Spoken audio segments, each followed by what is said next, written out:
You did it again. You're standing under the hot water in your shower, or buried under your blankets at midnight, or gazing blankly through the train window, and suddenly your mind has left the building. You're reliving a fight that happened 4 years ago, except this time you're saying everything perfectly. You're delivering a speech to a room that doesn't exist. You're having a deep conversation with someone you haven't spoken to in months. You're living inside a version of your life that was never real. And then something pulls you back, a sound, a bump, a notification, and you land back in the present moment carrying this bizarre emotion, somewhere between comfort and sadness. Because for those few minutes, the world inside your head felt more vivid, more satisfying than the one you're actually standing in. Let's unpack what's truly happening here. This isn't ordinary daydreaming, not the kind people casually dismiss as zoning out. What you're doing is far more complex. You're engineering entire alternate realities inside your skull, complete with dialogue, emotions, reactions, outcomes. You're replaying moments where someone disrespected you, except now you respond flawlessly. You're picturing achievements where every person who doubted you finally witnesses your greatness. You're crafting intimate moments with someone you've barely exchanged words with. You're rehearsing catastrophes that statistically will never arrive at your doorstep. And here's what matters. None of this is accidental. These mental movies aren't just your imagination running loose or boredom filling empty space. They're your brain actively attempting to resolve something unfinished, something unprocessed, something it cannot fix through real-world action alone. So before anything else, hear this clearly. You are not damaged. You are not throwing your life away inside fantasies. You are not hiding from the real world because you lack courage. Your mind is performing exactly what millions of years of evolution designed it to perform. It's modeling, it's experimenting, it's strategizing, it's desperately trying to hand you a sense of certainty inside a life that constantly refuses to provide one. Now, let's examine the machinery underneath. Deep inside your brain exists something called the default mode network. This system switches on whenever your attention isn't locked onto the external environment, whenever you're simply thinking without purpose. For certain individuals, this network runs unusually hot. It doesn't just drift, it constructs, it engineers sophisticated mental simulations of alternative timelines, what could have unfolded, what should have been said, what might still happen tomorrow. In clinical psychology, this process is known as counterfactual thinking. Your mind is generating parallel versions of events not to punish you, but to extract lessons, to brace for upcoming challenges, to metabolize experiences that still feel raw and unfinished. Consider it this way. Your brain functions as a forecasting engine. It's perpetually calculating what unfolds next. How should I react? Where might things collapse? Every time you construct a fictional scenario, you're essentially running a mental drill, identical to how a surgeon rehearses procedures on a simulation before entering the operating room. You're testing reactions, you're strengthening readiness, you're building neural pathways for moments that haven't arrived yet. But here's exactly where things become tangled. Sometimes the rehearsal quietly replaces the performance. You practice the confrontation so thoroughly inside your head that you never actually initiate it in real life. You visualize the accomplishment so intensely that the motivation to chase it in reality starts fading. You relive the wound so repeatedly that you cement yourself inside that pain permanently.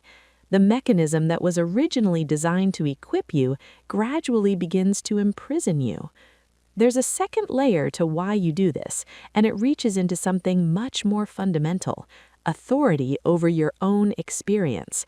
In your waking life, you cannot dictate how others treat you. You cannot guarantee outcomes. You cannot press rewind and deliver a better version. but inside your mind, you hold every role. You're the screenwriter, the director, the lead performer. You deliver the flawless response. You receive the understanding you've been starving for. You emerge victorious every single time. And your brain becomes addicted to that sensation, particularly if your history is filled with moments of helplessness, of being invisible, of being chronically misread by the people around you. The invented scenarios transform into a sanctuary where you finally possess influence, where your existence finally carries weight. And that response isn't disordered. That's profoundly, deeply human. But there's a price attached. When you invest excessive hours inside those mental constructions, the boundary between invented and authentic starts dissolving. You begin confusing the feelings generated inside the simulation with emotions from genuine lived experience. You develop resentment toward people for actions they only committed inside your imagination. You feel crushed when real life refuses to follow the narrative you've already composed in your head. And gradually, invisibly, the distance between your interior universe and your exterior existence stretches wider. You grow increasingly comfortable inside the constructed worlds because reality is chaotic, uncontrollable, improvised, and your brain, despite its extraordinary capabilities, genuinely struggles with the unknown. So how do you harness this tendency rather than fight it? Not through suppression, not through guilt, but through comprehension of what these scenarios are genuinely trying to deliver. First, externalize the mental movie. The moment you recognize yourself trapped inside one, transfer it onto paper, not to dissect it obsessively, but to release it from the endless internal replay. Your brain manufactures these scenarios because it's striving to digest something unresolved. So allow it to digest, provide structure, provide language, provide an exit point. Psychology labels this expressive writing, and the reason it succeeds is because it closes the cognitive loop your mind remains imprisoned within. Once the scenario exists outside your head in physical form, your brain can finally release its grip on the internal repetition. Second, interrogate the scenario's true purpose. Ask yourself honestly, is this scene equipping me or shielding me? The distinction matters enormously. Equipping means you're mentally practicing something you genuinely intend to execute. Shielding means you're retreating into imagination to dodge real-world discomfort.